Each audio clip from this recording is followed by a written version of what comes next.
Hello and thank you for joining me for today's video. My name is Tracy Helt. I'm an independent Stampin' Up! Demonstrator in Melbourne in Australia, and this is one of our Suite of the Month Hydrangea Hill videos. This is my card for today.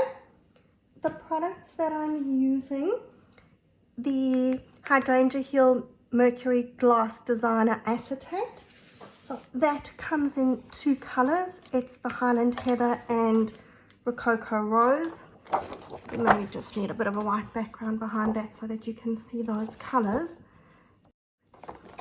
The flip side is silver, so if you wanted a more silver neutral background, you could just use the other side. And I'm using some of the Hydrangea Hill Designer Series paper, just a little strip of that. And my card base is Rococo Rose. I work in centimeters, but I will give you the measurements in centimeters and inches, and you can take a screenshot or make a note of those.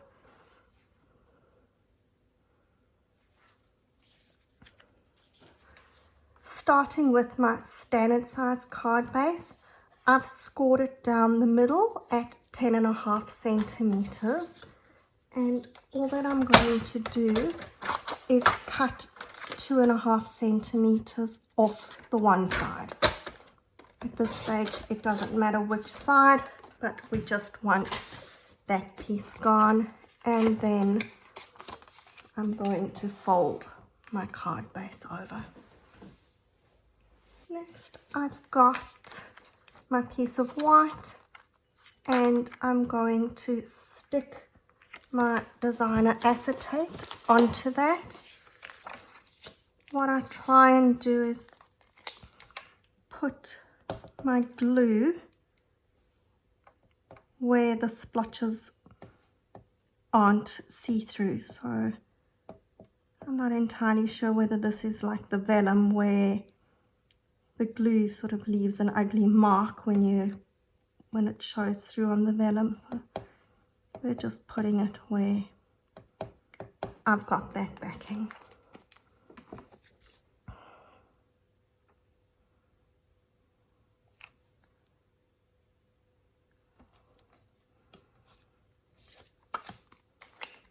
And I can stick that onto the front of my card.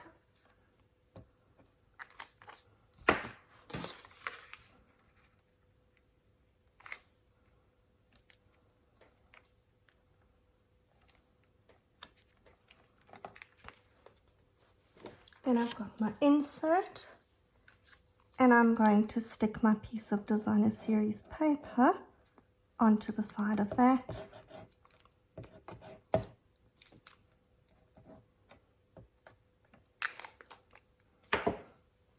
I'm leaving a slight edge around the white so that when I put that in, it's almost as if the acetate and the Designer Series paper follows the line.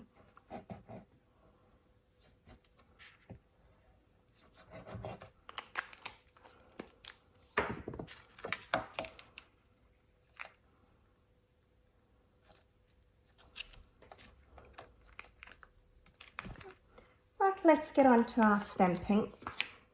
Starting off with the Hydrangea Hill stamp set. I'm going to use that big flower stamp, and then we're going to fill in the leaves and the flower with the fill-in stamps.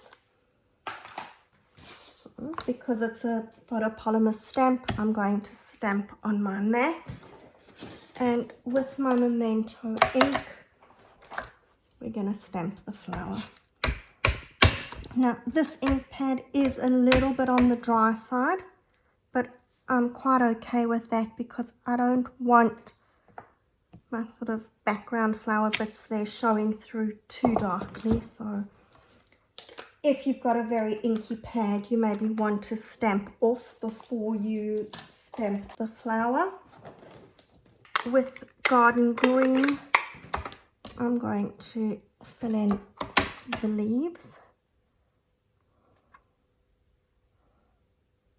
And because it's photopolymer stamps, I can see where my lines are, but I'm not terribly fussed if it isn't 100% over. I don't mind a little bit of white, and those bits over the edge are going to come off when we die cut that stamp.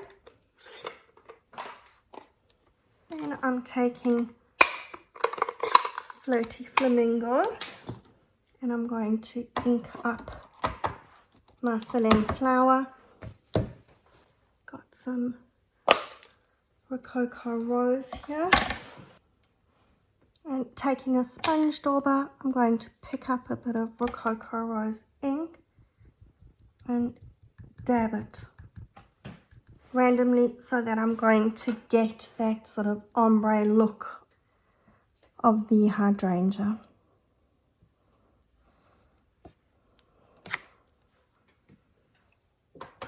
If you wanted a bit more color, you can just dab a little bit.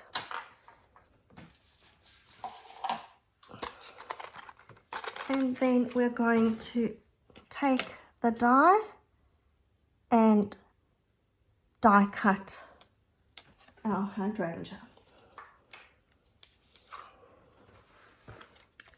And there we have it. Then while I was die cutting, I've also cut a scalloped oval and a plain oval. So these are the two largest scalloped oval, and then the plain one that just fits inside that. And of course we always need a little bit of extra bling, so I'm just putting a bit of Wink of Stella over that, smooths the colors a bit together and adds the sparkle.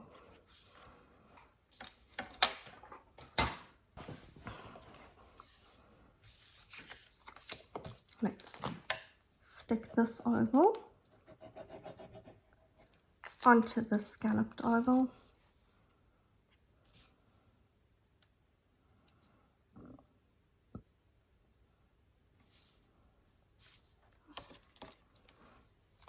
And I'm going to stick my flower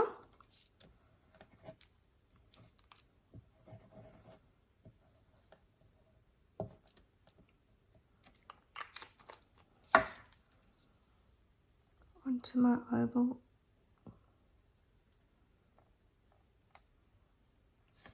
And if you want the stem hanging down, you can leave it on. I'm going to cut it off at the bottom of the oval over there. Now I'm going to use dimensionals to stick this onto my card front. When you're sticking this, make sure that you put the dimensionals onto the right side of your oval. And you want to keep them that they're not going to tip over the edge here when it's stuck, because otherwise you're going to stick your card closed.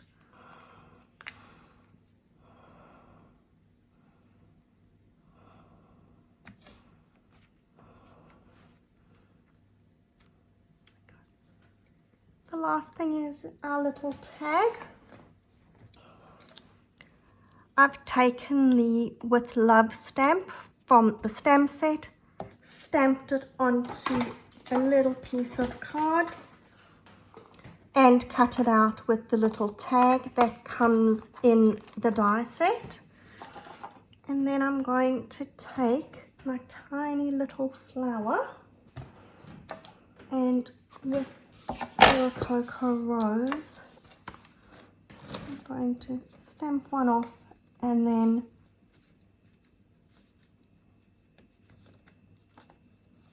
stamp my flower so that we're getting sort of different shades of it just peeping through. Now you may have noticed, and you've maybe been wondering about the twine that I've used here. If you haven't noticed Rococo Rose tinted twine in the catalogue, that would be because it's not there. But you can make it. what I've done is I've taken the white twine from the Snailed It suite, cut off a piece, be fairly generous because you want to be able to tie it, and I've just put it down on my Rococo Rose ink pad and smushed it a bit. So not doing that on camera because I've already gone and washed my hands. It is messy business, but it does have a really nice effect where it now looks like I've got that twine with the color in. Now the twisted twine that we sometimes get. Now tying tiny little bows, my way of doing it is with a fork. So you need to make sure that you've got a 4-pronged fork. Not that easy to find, but 3 is not going to work. So take your twine around the fork, cross it over, and then take one piece through the middle gap and then bring it back forward again, and then tie your 2 pieces together. So this is how I always tie my little bows. It works with twine and it works with the narrow ribbon. Very, very easy, and it gives you a perfect little bow every time. And just trim those ends down a little bit.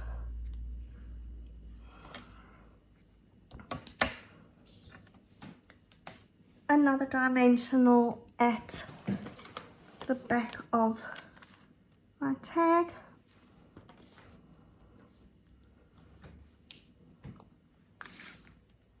I'm going to put that over my flower and a glue dot to hold the bow. I'm going to put that over the hole there so that it looks like it's been tied. And there's my ribbon. There we go. You could make this in the purples. Use the Highland Heather acetate in any of your purple paper for a different look. And when you open it, you've got the DSP on the inside. I hope that you've enjoyed this video. We'll see you next time for the next one. Bye.